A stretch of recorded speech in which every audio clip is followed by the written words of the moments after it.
Today is Monday, August 30th. What to know about a powerful and deadly hurricane that slammed into the U.S. over the weekend and is still taking its toll.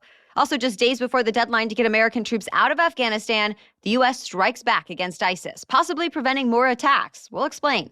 Plus, expect changes to your flight if you've booked with one particular airline, which big names you will and won't see at this year's U.S. Open, and a new way to pay coming to Amazon. Welcome to The Newsworthy. All the day's news in around 10 minutes. Fast, fair, fun, and on the go. I'm Erica Mandy. Thanks so much for being here. You ready? Let's do this.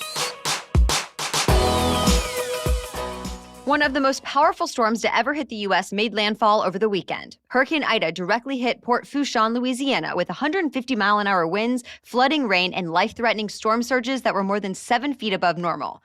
The storm ripped the roofs off homes, businesses, and at least one hospital. It snapped trees and power lines, flooded streets, and left more than 1 million electricity customers in the dark. In fact, the entire city of New Orleans lost power. The winds were so strong they reversed the flow of the Mississippi River near New Orleans, something the U.S. Geological Survey calls extremely uncommon. Only 4 stronger storms in history have ever hit the mainland U.S., and as of early this morning, Hurricane Ida has weakened a little, but it is still packing hurricane strength as it moves inland. Tornado watches have also been issued for parts of Louisiana, Mississippi, Alabama, and Florida. For a lot of people, this is all too familiar. Ida hit on the exact same date as the historically devastating Hurricane Katrina 16 years ago. Ida came ashore about 45 miles west of where Katrina first struck land, but the area was more prepared this time. Since Katrina hit, newer, stronger, more sophisticated levees were built to hold back storms like this. And it seems they've been able to hold up this time, much better than the ones that failed following Katrina. More than 1,800 people died after Katrina. This time, it's too early to know what the human toll may be. Hundreds of thousands of people evacuated ahead of Hurricane Ida, but not everyone got out. So there are 21 search and rescue teams from about 15 different states ready to find survivors as soon as this storm calms down. The Federal Emergency Management Agency, or FEMA, also sent in more than 2,000 emergency workers, hundreds of extra ambulances, and millions of meals and liters of water. We should also get a better idea of the overall damage once the sun comes up today. The United States has started to retaliate against the terror group ISIS for last week's deadly attack in Afghanistan. And American officials say the U.S. has also been able to prevent future attacks from happening. Early this morning, the U.S. military shot down 5 rockets aimed at the Kabul airport. There were no immediate reports of any injuries or deaths. And for now, the airport is still open.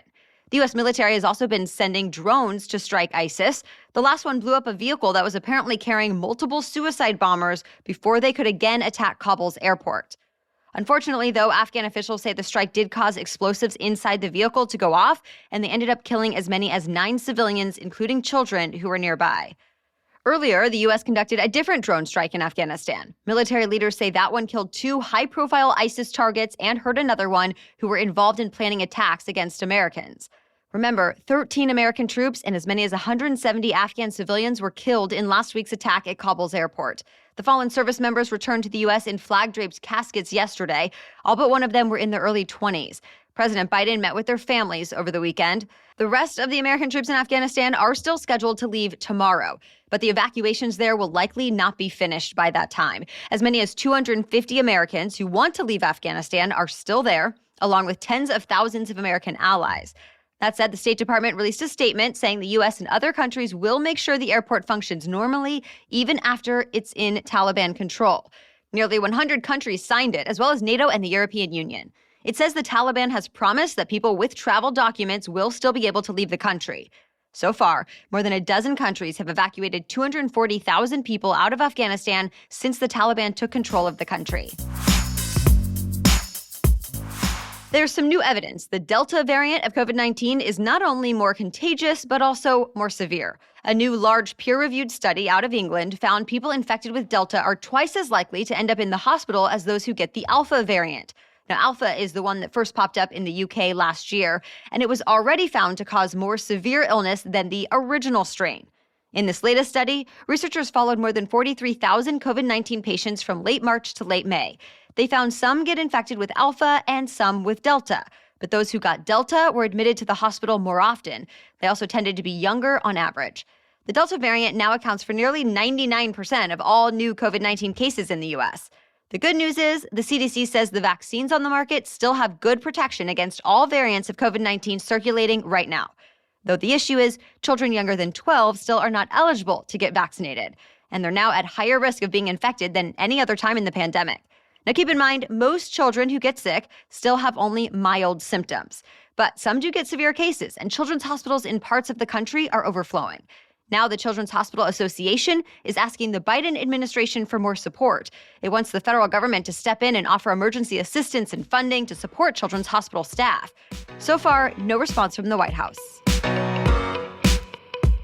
A new CDC report is causing more debate about vaccine mandates for educators. It found one teacher in California caused an outbreak. She was not vaccinated and showed up to her elementary school classroom while she had COVID-19 symptoms like a cough, fever, and headache. At one point, she read to the children without wearing a mask. And half of the students ended up getting infected with COVID-19, mostly those who sat in the front of the class. Some of their family members also got sick. Well, that said, the CDC says the outbreak was limited, mostly because they all lived in an area where most adults were vaccinated, so everyone survived. Still, the CDC says this example supports its recommendations for universal masking in schools, routine testing, and ventilation. It also reminded people that anytime you have symptoms or know you're infected with COVID-19, you should stay home. Now, when it comes to vaccine mandates, Washington became the first state to say all educators must be vaccinated or be fired. Other states, like California and New Jersey, say teachers either need to get vaccinated or be regularly tested for COVID-19. And then there are states that ban any kind of mandate, like Texas, Georgia, and Arizona. Some leaders of those states say school districts cannot discriminate against unvaccinated staff and that each person has a right to decide for themselves whether to get vaccinated. Either way, the White House says almost 90% of educators and staff in the U.S. are already vaccinated. All right, we have more news coming up, but first let's take a quick break to thank our sponsor. Looking to build healthier habits in your life? You can get compassionate accountability and the wisdom you need right at your fingertips with Noom. And you're getting expert help. Noom's program is based on research using a cognitive behavioral approach that helps you unlearn bad habits. In fact, Noom has now published more than 25 peer-reviewed scientific journal articles about the science that goes into their approach. Also, their team of behavioral health experts has PhDs and master's degrees in fields like psychology, integrative medicine, and neuroscience. All of that said, Noom works to keep it simple for you, to make it empowering and not stress-inducing. And that's why you really only need a daily 10-minute check-in, and you know we love a 10-minute time frame here at The Newsworthy. Plus, while the program is based on research, Noom also makes your program customized for your situation and lifestyle. Perhaps that's why 80% of Noom users finish the program. So sign up for your trial and get psychology-based support and motivation to reach your goals at Noom.com/newsworthy. Again, sign up for your trial at Noom, Noom.com/newsworthy. If you booked a flight with Southwest Airlines this fall, you may have to reschedule if you haven't already. The airline says it's cutting dozens of daily flights over the next couple of months. In September, at least 27 flights a day are getting canceled. In October through early November, about 162 flights will be chopped each day. Southwest says it's reaching out to ticket holders with updated travel information. The airline has had to delay or cancel a lot of flights this summer, in large part because of staffing shortages. Southwest says it's hiring aggressively and is especially focused on hiring more pilots. Iconic Hollywood actor Ed Asner passed away over the weekend. His family says he died peacefully of natural causes at 91 years old. Asner is best known for his award-winning performance as Lou Grant on The Mary Tyler Moore Show, and then on his own spin-off, also called Lou Grant. But over his 6 decades in the business, Asner had more than 400 acting credits. Younger audiences got to know him in more recent years. He played the role of Santa Claus in the movie Elf. Asner was also the voice of the main character in the animated Pixar hit Up. Tennis fans are gearing up for the last Grand Slam tournament of the year. The U.S. Open begins in Queens, New York this morning. On the men's side, Novak Djokovic is hoping to become the first man in more than 50 years to win all 4 Grand Slams in a single season.